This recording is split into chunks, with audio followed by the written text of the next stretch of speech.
Hello everyone and welcome to Good Morning Trading. I'm delighted to see you again. We're going to review the latest news from the financial markets. So yesterday we hit the levels I showed you on the Nasdaq 100. There you go. I told you we might go and test the monthly resistance and that it was a good area to potentially halt the decline. And that's exactly what happened this morning. We're opening right on this resistance. A monthly one then. The markets are very, very, very fragile. So, why are the markets fragile? They're under strain. You can see it, for example, in the fact that yesterday the Dow Jones gained more than 0.32%, while the Nasdaq lost 0.51%. And the pacemaker was the S&P 500, which lost just 0.07%. So they really don't know where to go. Now, why did the Nasdaq index fall the most? Because, as I've already explained many times, AI stocks and tech stocks constantly have to borrow all the time, so as not to be overtaken by competitors and to maintain even a slight strategic advantage. Here we can see that with AI, the models are changing a lot. Last year, all anyone talked about was ChatGPT. Now it's become outdated, except for the general public. And now, in the business world, all anyone talks about is Claude. Personally, I've switched from ChatGPT at $200 a month to Claude at $200 a month. I find it superior. And I might switch in 6 or 8 months to Gemini, Pro, etc., etc. So there, currently there is no stabilization. In the Fielder 2.2 LIA, we sometimes have major breakthroughs in one sector. It'll be much more effective for generating videos to answer questions to code. Personally, I only considered it in relation to programming, coding, etc., etc. But why maintain this flow of technological innovation which requires a huge amount of borrowing? And here we have a real issue. It's the 10-year American. Currently then, the rate at which you are going to borrow, you might eventually lend to the American government. For 10 years, it has been at its highest in 52 weeks. It's at about 4.13% at the moment I'm speaking to you. This changes almost every second. And the 30-year is flirting with 5.13%, which is huge. It's a level we haven't seen since 2027. So interest rates for the 30-year American are the highest they've been in 20 years. So if you're an AI company, it's going to cost you much more to borrow to raise 1 billion, 10 billion, 20 billion, 100 billion on the market or from investors. Because it costs you 5.13% minimum over 30 years. In short, at the moment, the bond market is calling the shots, and that's why the Nasdaq is falling.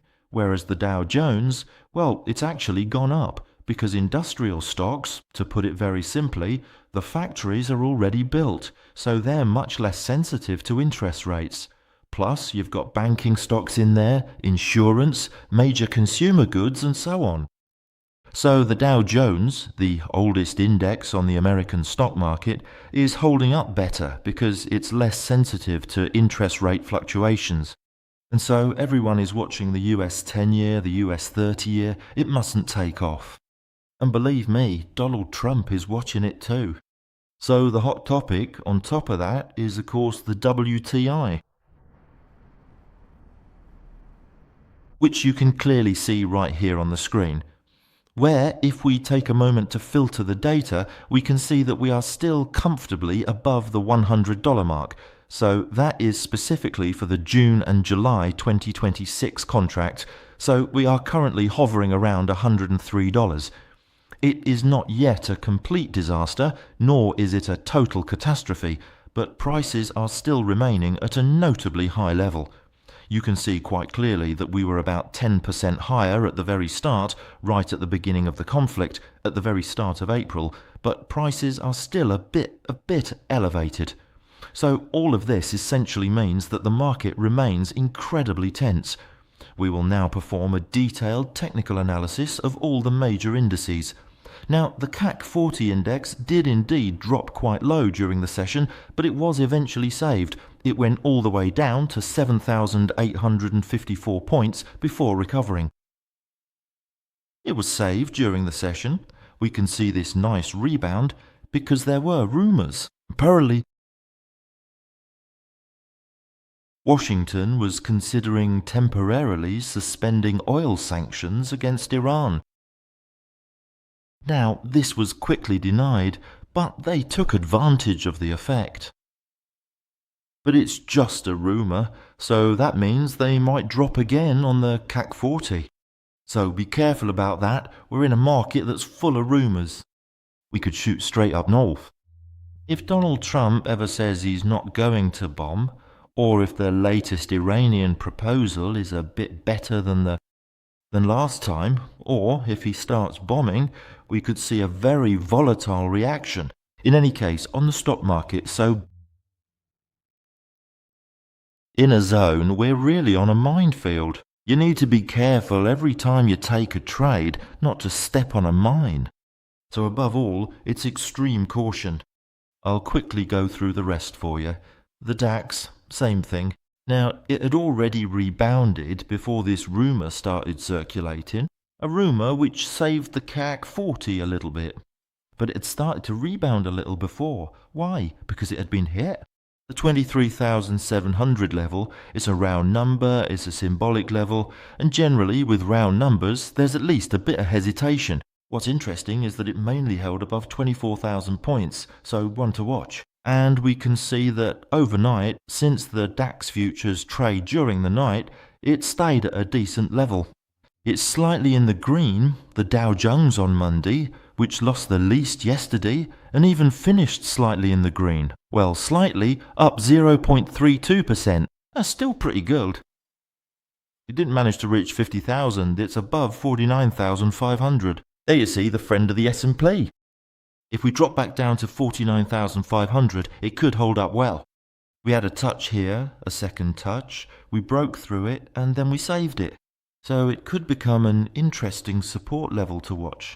As for the Nasdaq, we've already seen it. I have. We've already seen all the resistance on the monthly chart that I draw, and yesterday allowed it to hold and for there to be rebounds. But be careful, we're currently right on it, so it's fragile and we could go looking for more. That was my second level yesterday, and it's my first downside level today. The lowest point of last week on the S&P 500. This one, be wary of Mireza. It's stabilising on its middle, on its weekly pivot middle point. Not much. I was looking at the order book. It's not moving much, so there's not really any anxiety. We're in a phase of stabilisation. In principle, if we go down, it will fall less than the Nasdaq. And if it goes back up, it will also rise less quickly. A quick look at gold, still at the lowest point of last month. No real intention to climb back up, so still a bit negative. Beacon, same thing, right at the bottom, it's not moving anymore. Well, let's hope that's good for it. And here, on the other hand, it's a bit less good. For those of you filling up at the petrol station, we're still at the highest levels in 2 weeks, even 2 months. And for 2 months almost, for oil, we're not at levels that are completely staggering. That's it for today's Good Morning Trading. I'll stop here because I'm going to switch over for the people in my school. Don't forget to sign up, to leave a little thumbs up, a little comment. I read them all and it helps me to improve. Sorry about the voice. It's been a while since I last did a Good Morning Trading.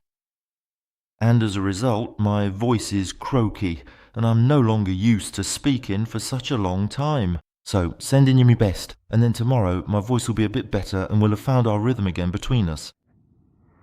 Take care. Bye everyone.